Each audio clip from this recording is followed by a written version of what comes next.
Bonjour à toutes et à tous et bienvenue pour ce nouvel épisode du podcast leaderadvocacy.com, le podcast qui décrypte les tendances du marketing advocacy et la prise de parole des dirigeantes et dirigeants en ligne.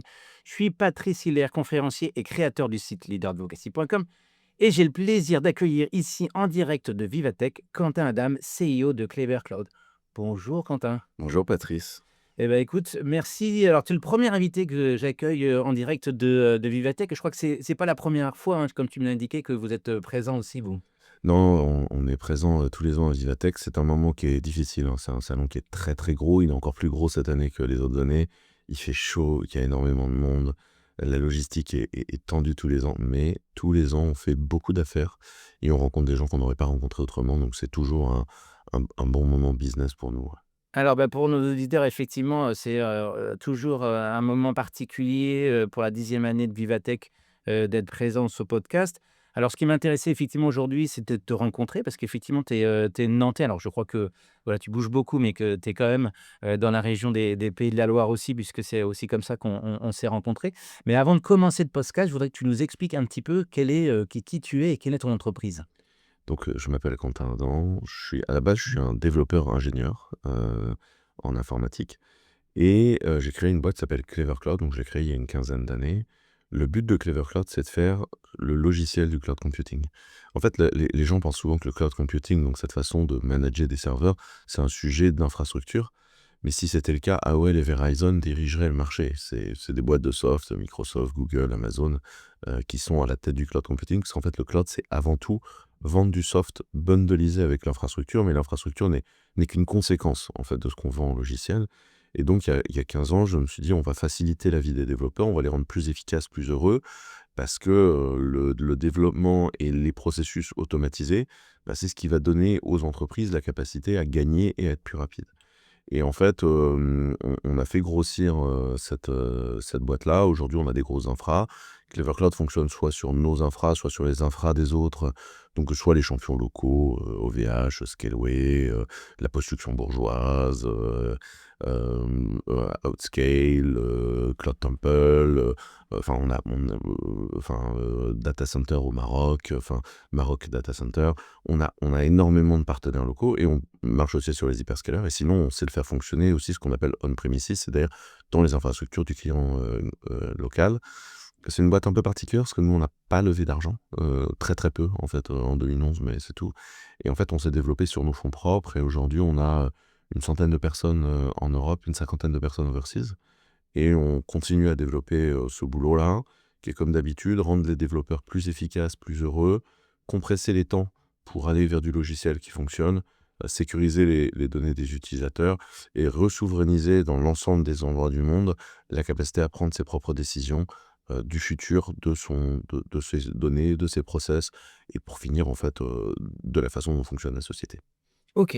Alors en fait, ce qui m'a intéressé aussi dans notre rencontre, hein, c'est que, en regardant, ton profil, hein, je sais que tu as beaucoup travaillé ces derniers mois, pour faire de ta parole un média, en fait, hein, et je voulais savoir qu'est-ce qui t'a poussé vraiment à transformer, ta prise de parole en véritable, média, plutôt finalement de t'exprimer de manière plus ponctuelle?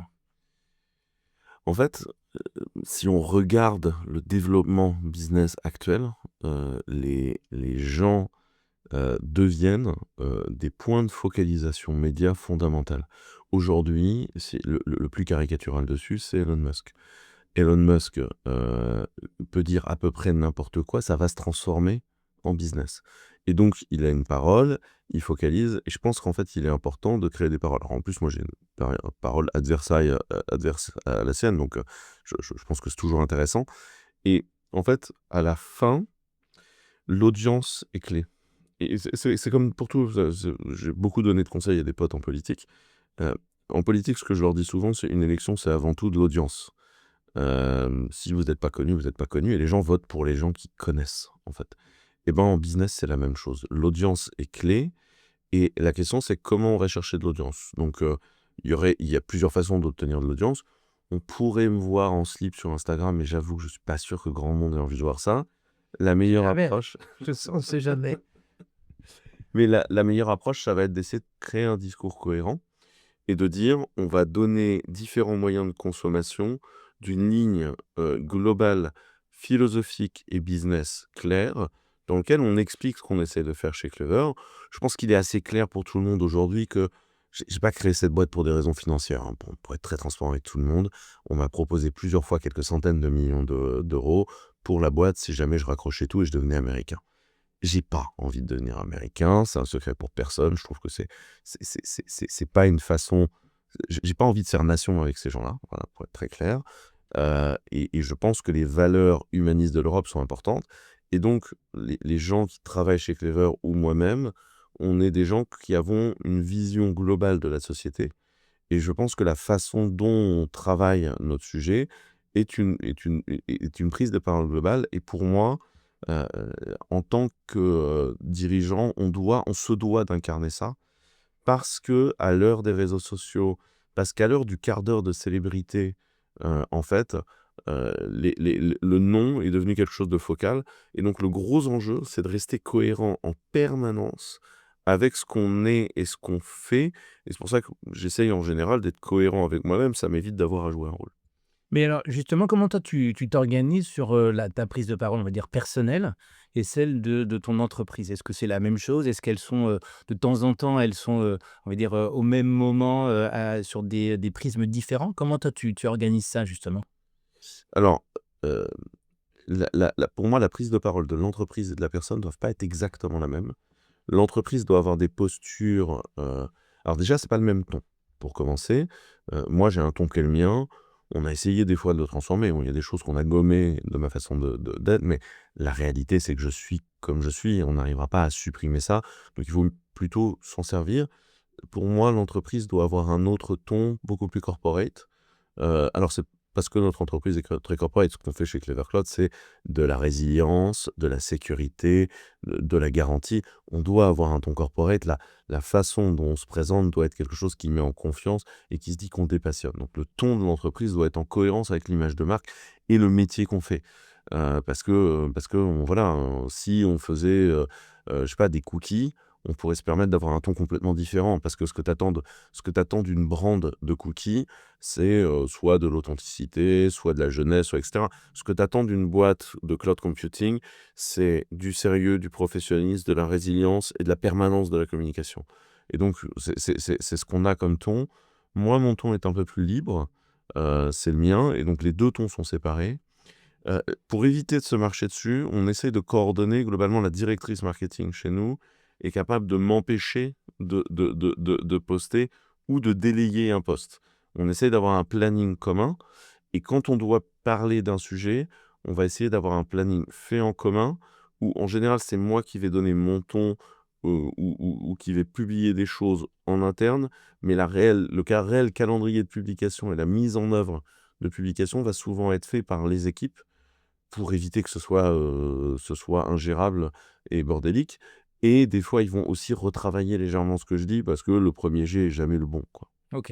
Alors c'est vrai que, pour nos écouteurs, on sait que aussi il y a souvent une interrogation, pour les dirigeants de prendre la parole parce que forcément c'est une exposition, et on sait aussi que, bah, que lorsqu'il y a une exposition, il peut y avoir, des risques. Est-ce que toi, tu as senti ces éléments-là au fur et à mesure, alors peut-être de ton exposition qui évolue et qui grandit? Est-ce que tu sens vraiment à un moment donné ce risque qui peut poindre, en termes de positionnement, personnel?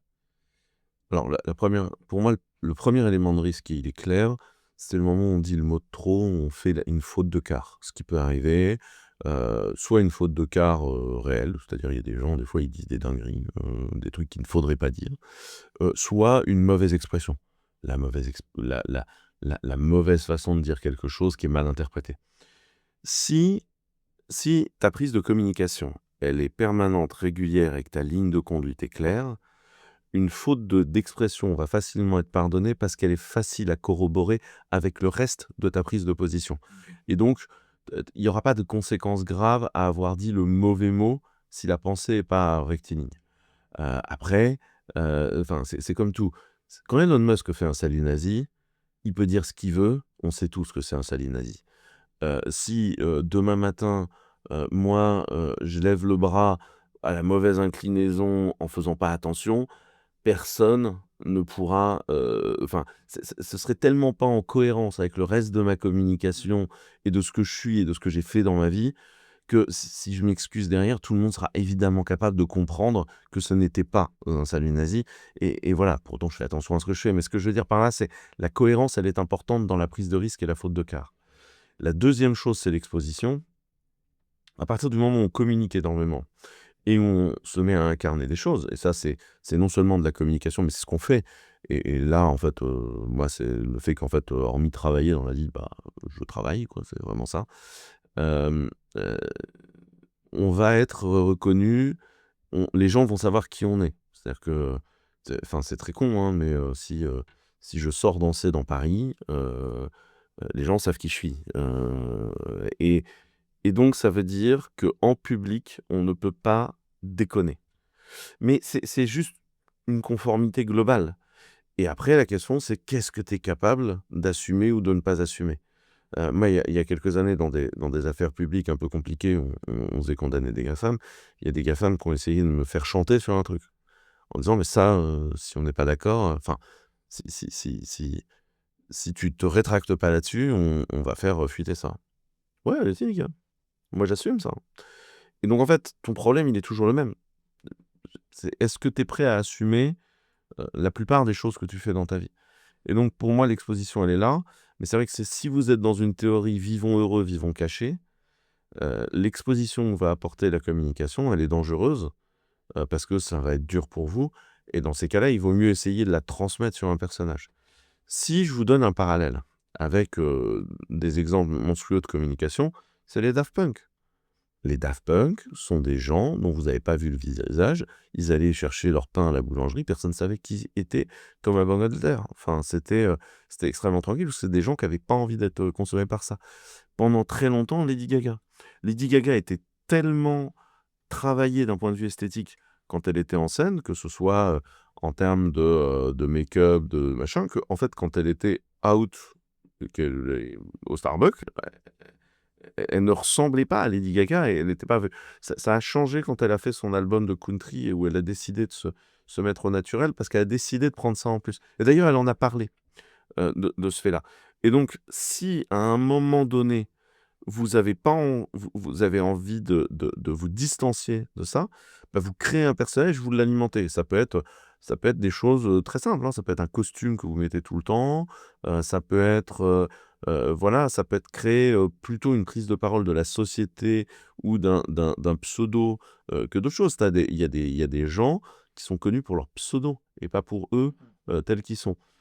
Nous, comme on doit travailler une image également de sincérité et de conformité, je préfère me présenter, entre guillemets, nu, parce que je pense que c'est important que les gens voient qu'on est dans cette image-là. Ok. Mais pour autant, encore une fois, on pourrait produire des biscuits, ce serait pas la même histoire. Ouais. Et justement, donc tu disais que vous travaillez aussi donc à l'international, hein, sur un certain nombre de pays. Toi, aujourd'hui, ta position sur tes postes, tu fais des postes, uniquement en anglais, des postes, uniquement en français ou éventuellement tu fais un poste, je sais pas, début anglais et puis la traduction en dessous? Est-ce que tu t'occupes de cette, ou te préoccupes de cette différence, de langue entre les différents postes? Alors, pendant longtemps, la théorie a été de dire on parle dans une langue sur une langue, des sujets d'un pays sur un sujet d'un pays. Là, par exemple, la princesse vient de décéder en Thaïlande, on a parlé en thaïlandais, y compris moi, alors que je ne parle pas thaïlandais. C'était très clairement dit que j'avais été traduit, mais parce qu'on présente ses condoléances sur le sujet, voilà. Ce que les Français comprennent, je pense que la plupart des Français ne sont même pas au courant que la princesse thaïlandaise est morte, et tout le monde s'en fout. Et donc, du coup, je ne vais pas double poster. Euh, Pendant longtemps, on a double posté avec justement un français puis un anglais, ou alors que en français si c'était juste un sujet national. Aujourd'hui, je considère que c'est moins un sujet parce que les timelines des gens sont tellement curated et sont tellement retravaillés à l'algorithme que en fait, tu t'en fous. Donc tu peux publier dans n'importe quelle langue, les gens qui ne sont pas concernés par ton message ne vont pas le voir passer. Et donc du coup, tout le monde s'en fout. Euh, et donc moi, j'aurais tendance à dire aujourd'hui, il faut publier dans la langue qui correspond à l'audience et au niveau de la news que vous voulez avoir. Si par exemple on parle du Cloud on Eye Adoption Act à l'Europe, faire une communication en français dessus est pour moi une faute de quart parce que l'Europe se fait en anglais. For what it worth. Si je veux parler de la position de Clever Cloud en France sur des sujets du Caïda, alors je vais la faire en français. C'est ma façon de dire, je parle du Caïda à des Français. Et donc du coup, on va faire des différences de quart à ce niveau-là, mais ça voudra dire que sur un sujet donné, on va choisir la langue dans laquelle on va se positionner. Moi, j'essaie de plutôt parler en anglais, la majorité du temps, surtout à l'écrit. Mais je pense qu'à un moment donné, on a toujours notre langue. Et je pense qu'en plus, les différences entre les langues vont petit à petit se blur, parce que des gens regardent des timelines déjà complètement traduites. Mmh. Et puis c'est vrai qu'aujourd'hui, il y a aussi les traductions automatiques qui sont, donc il y a quand même une simplicité d'accès à l'information. Justement sur le contenu lui-même, est-ce que toi aujourd'hui tu te préoccupes de varier des contenus? Est-ce que tu dis: «Bah, en fait non, c'est un peu, en fonction de ton temps d'actualité ou ta capacité à avoir le temps de préparer ces éléments-là?» Alors sur les contenus eux-mêmes, quand on parle des produits et de la structuration de la boîte, c'est mon ton, mais c'est rarement moi qui l'écris, OK. heu, voire jamais moi. Pour une raison qui est simple, c'est que je préfère que la planification, l'orchestration, la gestion de ce truc-là soit faite par des gens qui sont devant leur ordinateur. Or moi, ma vie est d'être partout, par monts et par veaux, et donc j'aurais pas la capacité à répondre et à être qualitatif sur les gens, et en plus, je vais foutre le bordel dans le planning dans la planification média qui est faite par mes équipes, et il faut respecter le travail des équipes. Donc je préfère qu'ils le fassent. Pour autant, je relis tout ce qu'ils font, et si j'étais pas d'accord avec eux, je leur dirais. Donc ça me va. Après, sur les prises de parole, il y a des prises de parole très mesurées qui sont liées à de la négociation en cours en affaires publiques, et là, c'est une triangulation entre les affaires publiques, le marketing. Moi, éventuellement, des fois, je ne suis pas dans la boucle. Ils savent écrire selon mon ton, ils savent ce que j'en pense. Pour autant, ils savent construire sans moi, s'il le faut, pour être au bon moment dans le bon timing. Et puis, il y a des fois, mes prises de parole plus libres, où là, c'est plus en push pour eux, où j'essaye de pas trop foutre le bordel, pareil dans le calendrier des autres. Le point qui est important, c'est il y a des gens dont c'est le métier qui réfléchissent à ça, ce qui ne veut pas dire qu'en tant que dirigeant, vous ayez pas une capacité d'incarner le supplément d'âme. C'est pas pour autant qu'il faut passer son temps à foutre le bordel dans le travail de ces gens-là, quoi. D'accord. OK, c'est bien noté. Alors, justement, on sait que l'open source et la protection des données, sont parfois perçus comme des sujets, très techniques, voire, on pourrait dire même arides. Comment tu fais justement, pardon, pour les rendre accessibles et désirables auprès du grand public ou du public, au sens large? En fait, pour moi, c'est un sujet qui est lié à un point important qui est l'humanisme. Hem, les États-Unis, c'est un pays qui a, 300-400 ans à tout casser, qui commence sur un génocide. La Chine, ça a 5 000 ans de civilisation. Nous, on a vécu 2 guerres mondiales sur notre sol et des catastrophes telles que la Stasi, quoi. En tant qu'Européens, on n'a pas le même background, et par ailleurs, l'anglais est une langue qui, selon moi, ne contient pas dans sa façon de réfléchir un certain nombre de choses, et notamment, il y a pas de grands philosophes de langue anglaise. Il y a des grands philosophes en langue italienne, latine, française, allemande, mais il y a pas de grands philosophes en langue anglo-saxonne, et surtout, il n'y a pas de grands philosophes qui aient eu que la langue anglo-saxonne. C'est-à-dire qu'il y a des gens qui ont été formés en langue française et qui ont écrit un bouquin en anglais parmi 30 autres. Mais c'est pas, pour moi, c'est pas des gens qui cortiquent ce sujet-là. Et pour moi, ce qui est important, c'est de comprendre ça. Le monde qui est en train de se construire, on a tous été un petit peu, détruits dans nos têtes par Fukuyama, qui te dit la fin de l'histoire. L'URSS s'est effondrée, l'Occident, quand il dit l'Occident, il veut dire les États-Unis, a gagné, c'est la fin de l'histoire. C'est pas la fin de l'histoire, le monde continue à évoluer, et le principe fondateur du libéralisme économique, tel qu'il a lutté pour exister pendant tout le 19e, 20e siècle, qu'il a triomphé dans les années 90, où l'OMC était reine, est en fait en train de perdre. C'est-à-dire que la libre concurrence sur le marché n'est pas vraie, les États-Unis ne respectent pas leurs accords sur l'OMC, et donc ne nettoient pas leur monopole. L'OMC est d'ailleurs amorphe. Quand Donald Trump a été élu et a commencé à foutre le bordel dans les droits de l'homme, il y a eu un moment très drôle où la Chine a fait des rappels au libéralisme à l'OMC aux États-Unis. C'était très très drôle. Tout le monde s'en foutait parce qu'aujourd'hui, vous voyez, à l'époque où Pascal Lamy était patron de l'OMC et on négociait l'entrée de la Chine dans le commerce mondial, tout le monde savait qui était à l'OMC et pourquoi. Vous savez qui est la directrice de l'OMC aujourd'hui? Oui, c'est devenu un organisme qui a plus de sens. Et en fait, ce qui se passe, et je dis ça, mon moi adolescent doit être absolument furax de m'entendre dire ça. Le libéralisme économique a apporté quelque chose qui était le libéralisme sociétal. Et en fait, les deux vont de pair. Et on le voit aujourd'hui au travers de l'élection de Donald Trump. Ce qui est en train de se mettre en place, c'est, et c'est pas moi qui le dis, hein, c'est un bouquin très intéressant d'Yanis Varoufakis qui dit ça, c'est du féodalisme technologique.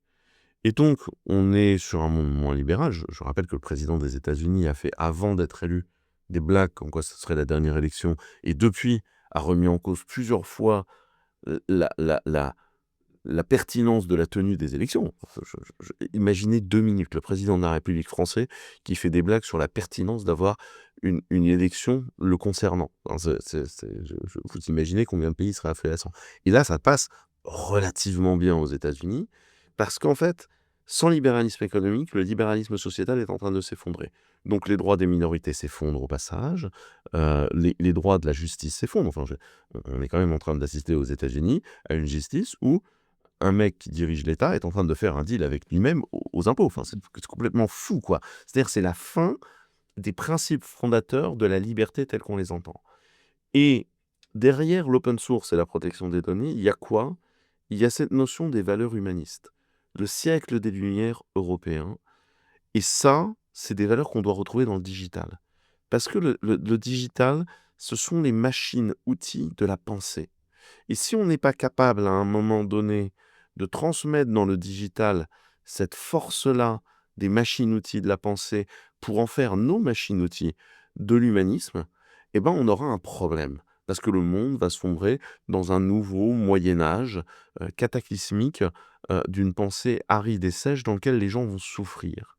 Et c'est pour ça que c'est un sujet qui, au final, finit par interpeller les gens, parce que les gens sentent bien qu'il y a quelque chose qui ne va pas aujourd'hui. Et moi, un des sujets d'interpellation, c'est quand on me dit dans le digital, tout le monde est d'accord, il faut faire X, je dis c'est pas vrai.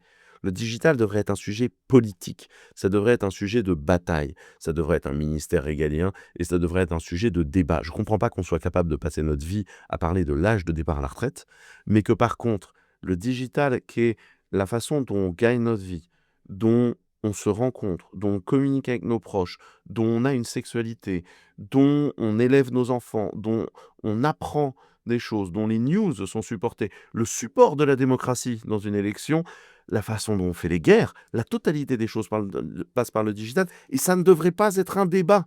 Les seules personnes que ça intéresse que ce ne soit pas un débat sont les monopoles des GAFAM. Et c'est pour ça que ça doit être un sujet, et je pense que c'est pas moi qui ai le talent de le ramener dans le sujet du débat. Je pense que le problème, c'est que tout le monde sent bien qu'il y a quelque chose qui ne va pas. Et donc, les gens ont envie de ce débat-là. Et je pense que la façon dont moi j'amène les choses, c'est j'amène le fait qu'il faut que ce soit un débat et j'amène pas des réponses préfaites. Et je pense que les gens n'ont pas envie de réponses préfaites. Je pense que les gens ont envie de se saisir de ce sujet-là. Et je les invite à se saisir de ce sujet-là et à obliger leurs représentants politiques, leurs représentants économiques en disant c'est un sujet dont il faut qu'on se saisisse parce qu'en fait, c'est ce qui détermine notre vie et la vie de nos enfants. OK. Alors effectivement, tu le disais, donc c'est un discours, beaucoup plus général qu'uniquement un discours, technique. Mais, aujourd'hui, comment aujourd'hui tu penses que tes messages aujourd'hui sont reçus? Est-ce que, derrière effectivement, tu penses qu'il y a une l'audience elle s'élargit? Tu parlais effectivement de ce de l'Amérique aujourd'hui qui finalement, peut-être se dévoile beaucoup plus facilement qu'on l'avait ces dernières années. Comment aujourd'hui toi tu penses, par rapport aux réseaux sociaux, hein, dans les éléments que tu passes de messages, que, tu as une réponse positive? Il y a un développement de cette, visibilité-là? Moi, quand j'ai commencé à parler de souveraineté technologique il y a des années, on me disait: «Mais en fait, tu facho?» Ce qui est compliqué, hein, j'ai été condamné pour terrorisme par le Front national, donc c'est non, mais je pense que la capacité à prendre des décisions sur sa vie, elle est importante et en tant que nation, on doit pouvoir prendre des décisions. Pour moi, la façon dont on doit amener les gens à se poser des questions, elle est effectivement une publication, mais je pense que la raison pour laquelle ça se passe bien, c'est que je ne dis jamais aux gens quoi faire. Je dis aux gens: «Il faut qu'on ait le choix et il faut qu'on en discute».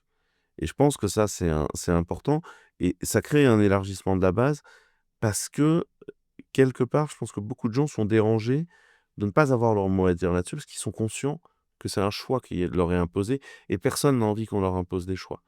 Et donc, pour moi, l'enjeu, il est là, tout en étant clair. À la fin, je dirige une entreprise qui doit faire bouillir sa marmite. Mais en même temps, on n'est pas concerné que par ça dans la vie. Et encore une fois, enfin, je vais être très transparent. Je pense que je suis un des CEO les moins bien payés de la French Tech.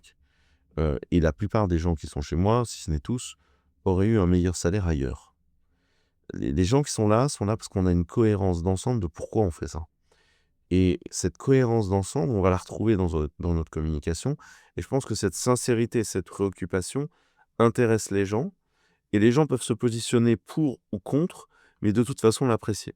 C'est ce que moi j'explique souvent, par exemple, moi j'écoute les éditos politiques de la totalité des radios de France, et je switch très souvent de matinale. Ce que j'explique souvent, c'est que selon moi, la meilleure matinale, c'est France Culture. Pourquoi? Parce que les interviews font 20 minutes. Et que la réalité, c'est que même quelqu'un que je déteste et avec lequel je ne suis pas d'accord, en 20 minutes, j'ai mieux compris sa pensée, là où il allait et pourquoi il était ce qu'il était. Et donc, du coup, j'ai appris des choses que sur une interview de 5 minutes avec des questions bateau.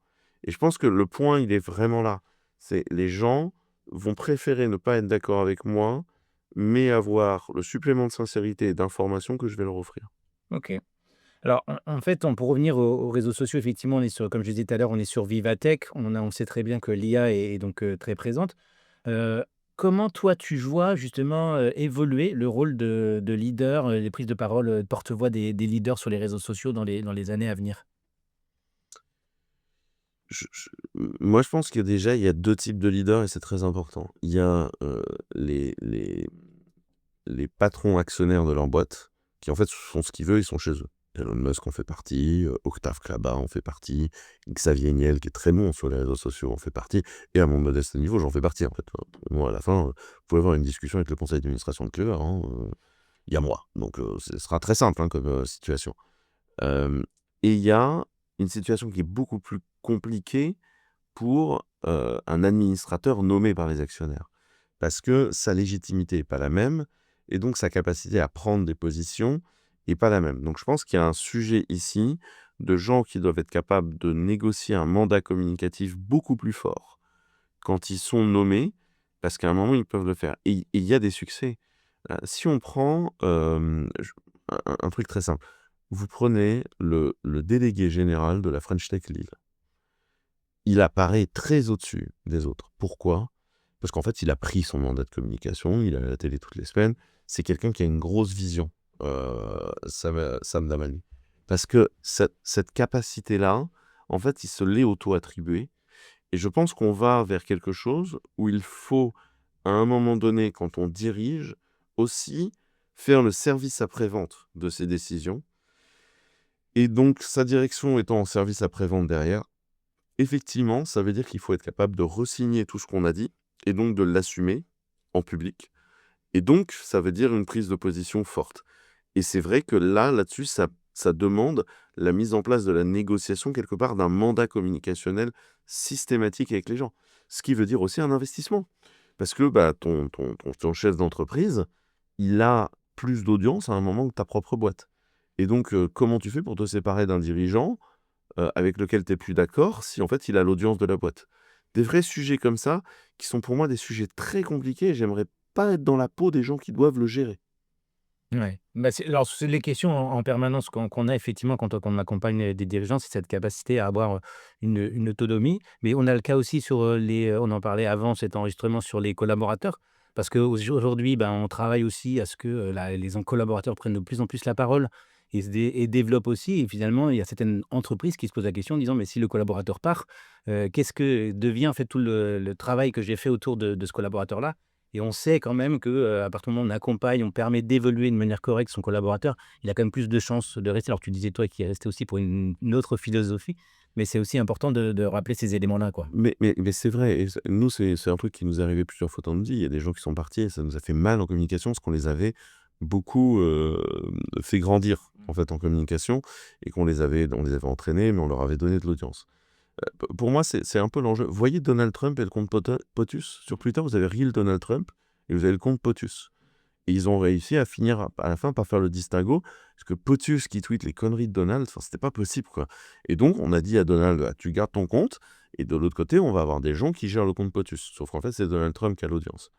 Euh, Nous, ce qu'on essaye de faire là-dessus, c'est qu'on va donner une part de voix et une identité propre à chacun au sein de la communication. Et notamment, on voit souvent le directeur technique de Clever avoir ses propres prises de position, le directeur des affaires publiques prend des prises de position. Enfin, on a des prises de position qui sont différentes des miennes, et on essaie de faire grandir comme ça des individualités pour pas être juste un one-man show permanent. Après, on sait bien qu'à un moment donné, les gens, ils veulent voir le directeur. Et par ailleurs, c'est aussi une force de frappe sur ne serait-ce que le commercial. Parce que les gens veulent travailler aussi avec Clever des fois, parce qu'ils ont vu une de mes interviews, une de mes prises de position. Et donc mes commerciaux, à un moment, disent, bah, il faut que tu viennes au rendez-vous. En fait, c'est toi que les mecs veulent voir, quoi. Et, et, et le tout, c'est de réussir après dans la relation avec les gens à dire, bah alors, moi, d'abord, je suis en général très sincèrement heureux de vous rencontrer. Par contre, soyez conscient que le compte va être géré par machin, qui reporte directement à moi, parce que vous avez demandé à me voir, mais c'est machin qui gère le deal, parce qu'en fait, comprenez, moi, je sais pas gérer des deals. Moi, je sais donner la vision, je sais organiser la boîte, je sais, etc. Je sais pas gérer un deal au quotidien, je suis nul à ça. Et tout le monde, en plus, dans la boîte, sait que je suis nul à ça. Parce que, j'ai pas le temps, et deux, c'est pas ma passion, et deux, il y a des... Enfin, dans chaque mission, il y a des gens qui sont meilleurs. Donc, le tout, c'est à un moment être capable de dévoiler aussi le comment on fait les saucisses aux gens en disant, bah, ça marche, parce que je sais où s'arrête ma compétence aussi. Et cette capacité-là à dévoiler en sincérité les choses, bah, en fait, ne fait que renforcer la confiance que les gens ont en vous. Parce que si vous êtes parfait, vous êtes un mensonge. Si vous êtes capable d'expliquer où sont vos limites et où sont vos manques, vous êtes quelqu'un de lucide. Et les gens préféreront toujours travailler avec quelqu'un de lucide qu'avec un mensonge. OK. Alors, bah, justement, est-ce que tu aurais un conseil pour, les dirigeants qui aujourd'hui, se disent: «Ben, alors je vais faire comme lui, je vais y aller, je vais prendre la parole». Est-ce que tu aurais un conseil, justement pour accompagner ces dirigeants? La première chose, c'est vous devez vous définir une ligne. Votre ligne, elle est sur quoi vous voulez parler, où est-ce que vous vous arrêtez. Moi, il y a des sujets que je ne touche jamais. Je considère qu'ils sont radioactifs. J'ai mes avis dessus, hein, bien sûr. Mais je considère que tu peux pas avoir d'expression dessus sans que ce soit mal interprété, mal pensé, mal digéré par des gens. Et donc, vous ne me verrez jamais en parler en public. Il y a des sujets, je suis très content de ne pas avoir à en parler.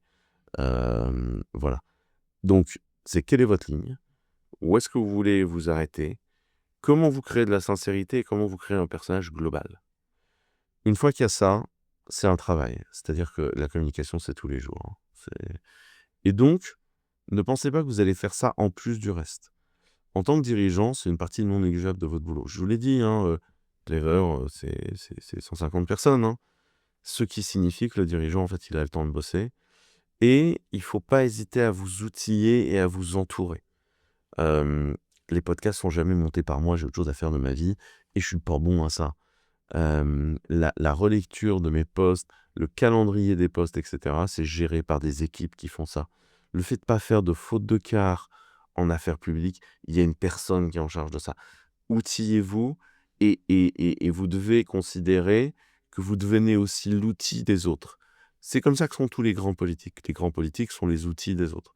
Tout comme un bon chef d'entreprise a une très bonne assistante, toujours et systématiquement. Parce que vous pouvez tout livrer, vous pouvez pas être bon sur votre logistique, vous pouvez pas toujours être capable de filtrer tout ce qui a été dit. Et une personne qui vous accompagne, qui est capable d'être bonne là-dessus à votre place, bah, cette personne-là, elle est clé. Et c'est comme ça que vous devenez quelqu'un qui se s'hyperscale. Et pour être bon, pour moi, il faut accepter de s'outiller et il faut accepter d'abandonner certaines choses à des gens qui sont meilleurs que vous sur certains sujets. Mais la première chose, c'est de considérer que c'est beaucoup de temps, de définir sa ligne, de définir son ton.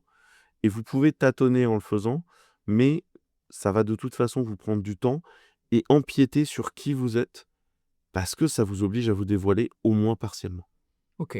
Alors, et toi, aujourd'hui, tu es présent sur quel, réseau social, en fait? Alors, on a LinkedIn aujourd'hui, c'est le cœur de la communication business, for what it worth, et même si c'est la neuvième pente de l'enfer.